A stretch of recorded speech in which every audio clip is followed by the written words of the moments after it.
Hi viewers, I am happy to welcome you to a new edition of the Carol Azams Show. This is a special edition of the Carol Azams Show for the simple fact that October is Domestic Violence Awareness Month.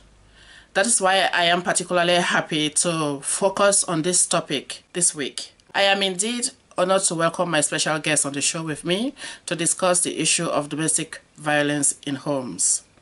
I have with me today the Irish Minister of State in the Department of Education and Skills. She is an award-winning family lawyer and also a mediator, Josepha Madigan. First of all, Madam, allow me to take this opportunity to congratulate you on winning your seat in the general election held last year. So, in the last government dispensation, you were the Minister for Culture, Heritage and the Gaeltacht. Now you serve as Minister of State for Special Education and Inclusion. So you definitely have different responsibilities this time around. Minister, I wish you the best in this new ministry and all through your political career. I'm happy to have you on my show this week to talk about domestic violence.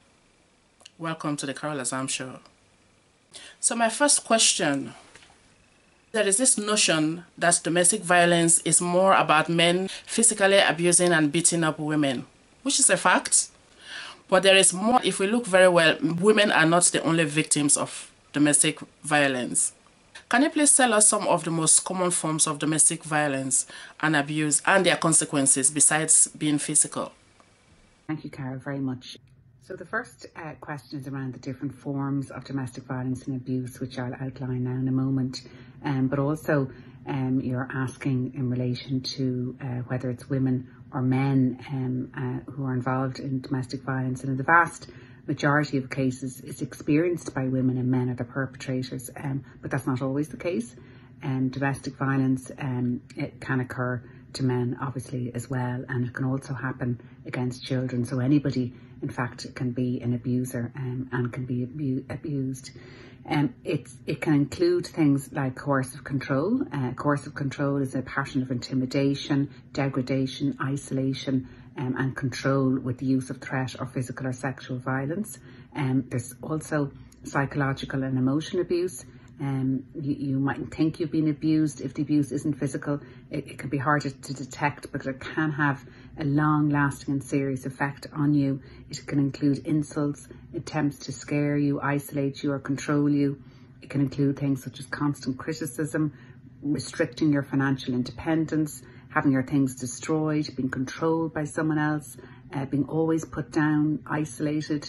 There's also then physical or sexual abuse, where the person can abuse you in many ways. And physical abuse can happen if you are being deliberately injured, spat on, attacked or assaulted, pushed, punched, slapped, beaten, or even having your hair pulled. And sexual abuse obviously is when someone forces you to have sexual contact against your will. That can include being raped or touched inappropriately, or forced to strip or give sexual favours. There's also financial or economic abuse, where someone can try to limit your financial independence, control your money. There's harassment and stalking. There's online or digital abuse, and there's also elder abuse as well, which happens to someone who's over the age of 65, and that abuse can be physical, financial, psychological or sexual. Sometimes people can be in a relationship with an abusive or violent partner and still be slow to recognize that they are victims of domestic violence, especially if the abuser is constantly apologizing and making promises that they will never do it again. But of course, it keeps happening over and over. Can you say anything more about how a person can realize early enough that he or she is in a domestic violence situation? If the abuser who's constantly apologising and promises he won't do it again, you know, what happens in those situations? I mean, I think, as I said earlier, anybody can be a victim of domestic violence. There is no typical victim. It is all types of backgrounds, all walks of life, varying age groups, all communities, all education levels, all ethnicities, all cultures, all religions. all abilities and all lifestyles, but the common thread that all victims have is that it's not their fault. Victims of domestic violence do not bring it upon themselves. Violence in a relationship occurs, and it's never equal. There's always one partner who always instigates the difficulties, and even if a victim fights back or instigates violence themselves in an effort to diffuse the situation, it's still not equal. There's always a person who is the source of control and power and abuse in the relationship. And it's important for people to know the signs as well. It's never their fault. And if you think somebody's suffering from it, make sure that they alert the relevant authorities. You know, also, people may feel sometimes that they are deeply webbed into their relationship. I think that some people may even be aware that they are being treated poorly. Even then, they still find it hard to part ways with their abuser. What do you think are some of the reasons why some people prefer to stay put and stick with their abusive partners? That's correct. I think people sometimes feel under financial pressure, or they're afraid to leave because it might make life more difficult for their children. They're very complex situations, and it can take a lot of courage to leave. And abuse is about power, it's about control. And when a survivor leaves, they threaten the power and control that the partner has established over that survivor's agency, which may cause the partner to retaliate in harmful ways.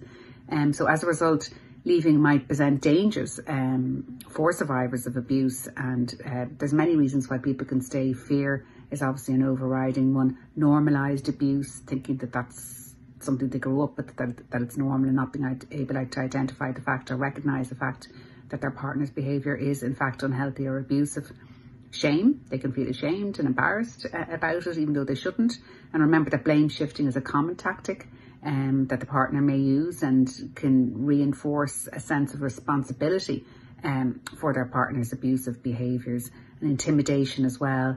They may feel intimidated to leave, and they may feel that the partner has secret or confidential information. Revenge porn, for example, is an example of that. And also for LGBTQ plus people who haven't come out yet, threats to out someone may be an opportunity for abusive partners to exert control. Low self-esteem is another one. So after experiencing verbal abuse or abuse for physical abuse, it can be easy for survivors to believe those sentiments and to believe they're at fault for their partner's abusive behaviours. Lack of resources as well. Survivors are often financially dependent on their partner. They might have been denied opportunities to work. They might have somewhere to sleep. Language assistance could be difficult. And they don't have a network to turn to in moments of crisis. And sometimes that can make them feel that it's almost impossible to leave a situation. Disability as well is another one, where if they depend on other people for physical support, or there's a lack of visible alternatives for support, and that can really influence someone's decision whether to stay or leave. Immigration status, people who are undocumented may fear that reporting the abuse will affect their immigration status, and if they have limited English proficiency, these concerns can be amplified by confusing legal language which they may not understand, and also the inability themselves to express their circumstances to others. There's also the cultural context too. That's a reason. Traditional customs or beliefs may influence somebody's decision to stay in an abusive situation. I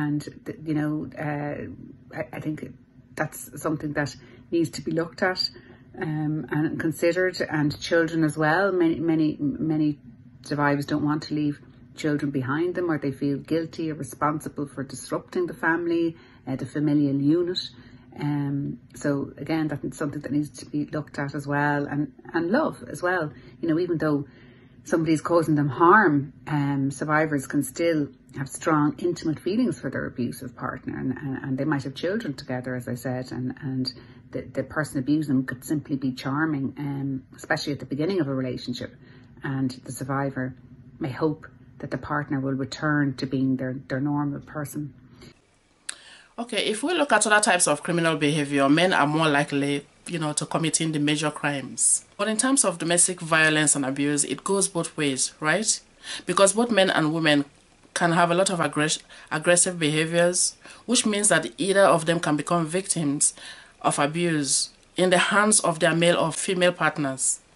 The problem is, I don't think that men talk openly about being victims of abuse. What do you think can be done to encourage more men to come forward to report abuse?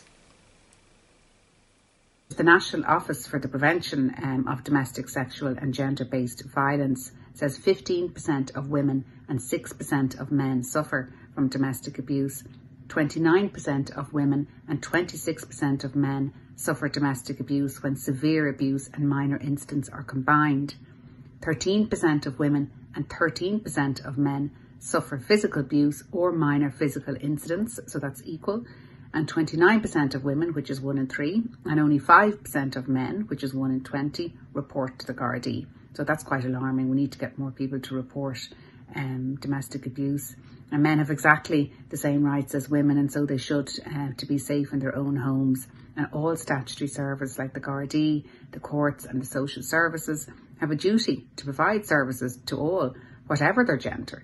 And men are protected by exactly the same laws as women, and anyone who has assaulted another person, regardless of their gender, of either, can be prosecuted. So we need to always be on the lookout and not to be afraid to reach out to people who we might feel are suffering from abuse. I think that's something that is also responsible for that, because most people assume that most domestic violence is perpetrated by males, especially the most severe form of violence and abuse. But in the light of my last question, which clearly means that there are women out there who also commit violence against men, especially the milder form of violence. Let's put it that way. So my question now is, Minister, what should the government be doing to ensure that both men and women receive equal treatment under the law with regards the victims and perpetrators? The government is providing funding, and there was extra funding, I think it was over 2 million in the most recent budget, to several organisations working in the area of domestic violence. And Helen McEntee obviously is doing a huge amount of work in that regard. And for under the COVID-19 pandemic, I know I worked closely with Safe Ireland and Airbnb to provide temporary accommodation for victims of domestic abuse. There's many different initiatives there, and I know that under the plan, it is receiving the highest priority under the civil and criminal justice systems, and this includes priority by the Legal Aid Board and by the court services, and also the availability of a legal aid helpline to ensure that persons experience domestic violence can get prompt legal advice and legal representation in court where they need it. And Garda Síochána also have Operation Fuishiv, which is a proactive initiative, and it's designed to ensure that victims of domestic abuse are supported and protected throughout the period. And in addition to these actions in the Department of Justice, there's also a public awareness campaign which has been ongoing during the pandemic, and that's called Still Here. And if you go on to www.stillhere.ie, you'll be able to find out information about that, which I think will be of value. Also, TUSLA have put a range of practical supports in place as well, including funding, identifying additional accommodation capacity, and providing ICT resources during the pandemic. Also, Regina Doherty, when she was in her role as Minister for Social Protection, put in work around rent supplements on a short-term basis for those victims of domestic abuse, who are referred via TUSLA-funded domestic abuse service providers, and those arrangements are reviewed after 6 months. And TUSLA has statutory responsibility for the care and protection of victims of domestic violence, sexual or gender-based violence, and it's providing a total of 25.3 million funding for frontline services in 2020, and it's very necessary. Violence happens across all cultural backgrounds, but permit me to bring the plight of many migrant women and domestic abuse into my next question, and I hope you don't mind. You see, it is believed that most domestic violence is more prevalent among ethnic groups. I think so too. And this is usually caused by the clash in difference in cultural values between their country of origins and their new environment. And I think that is where the real problem is. Because most women from different ethnic backgrounds would prefer to protect their abusers than to report cases of domestic violence. And instead even try to cover up because of the fear of negative consequences of how they might be treated within their own communities. So, Minister, do you agree that it makes sense if there can be a system that is created to encourage men from all ethnic minority backgrounds to withdraw from their extremely controlling behaviors, and at the same time allows women to get the kind of support that empowers them to no longer be afraid to report abuse in their own homes? It's about cultural backgrounds and whether it's more prevalent in certain communities than others. I mean, I think overall I would encourage anyone, whatever background they're from, to seek help from the Gardaí or one of the many frontline organisations working in this area. And I know that the Domestic Violence Act 2018 has completely repealed the previous 1996 Act and indeed the amendment of the 2002 Act.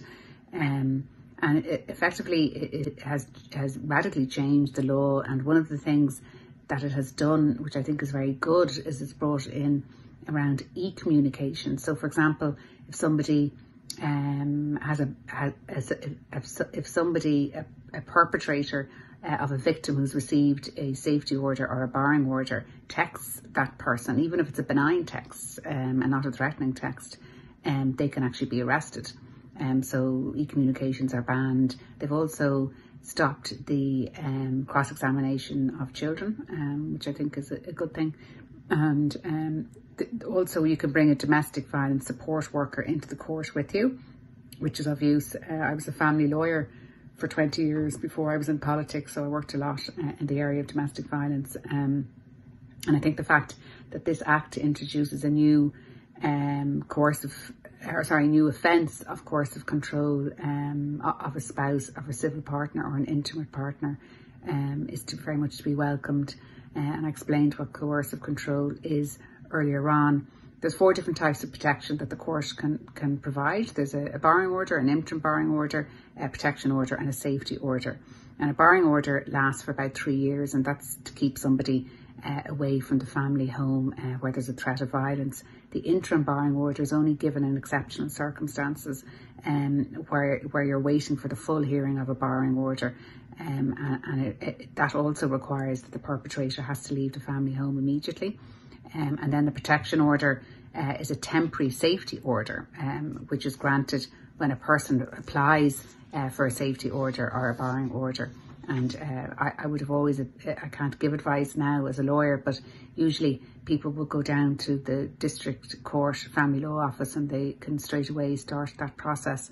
And the protection order lasts until the full court hearing of the application of a safety order or a barring order. The Gardaí are also informed so that in case there are any breaches of that, which will be taken into account on the full hearing. The safety order then prohibits a person from using or threatening violence against another person or doing so towards that person's children as well.